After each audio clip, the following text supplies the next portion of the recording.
Muslim Americans are angry. Their favorite charities are being closed down. It is an effort to silence Muslim organizations. Rather than silence us, it has provoked us into standing for justice, for being hungry for justice. Federal authorities charged the aid the Holy Land Foundation provided to the Palestinian people was a means of supporting the military wing of Hamas, a group the U.S. government considers a terrorist organization. So far, we haven't seen so much of evidence to conclude that they are terrorists. So I don't feel they have a right to shut them down completely. Everything's tourist. Now we will feel like second-class citizen here. As with most religions, Islam requires the faithful to give money to the needy.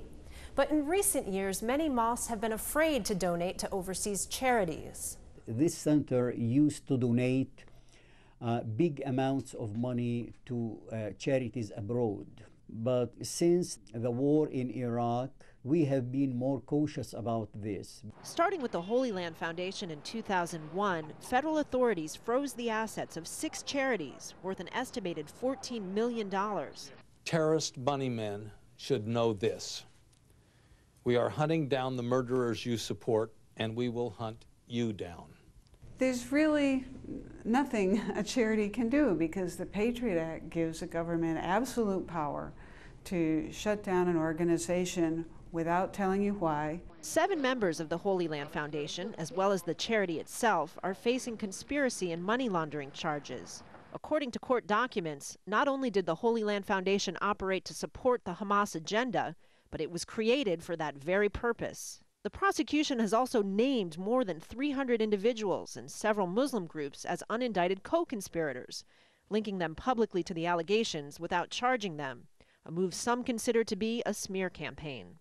The government is using its anti-terrorism resources to basically spy on organizations inside the U.S. that dissent from administration policies. Whatever the outcome of the Holy Land Foundation case, the ramifications are already being felt within the Muslim community. We could criticize, for example, the President of the United States, criticize the administration and many things. But nowadays, we are more cautious about this. And while the U.S. government's stated reason for closing the charities is to stop acts of terrorism, critics argue it increases the perception that the U.S. is at war with Islam.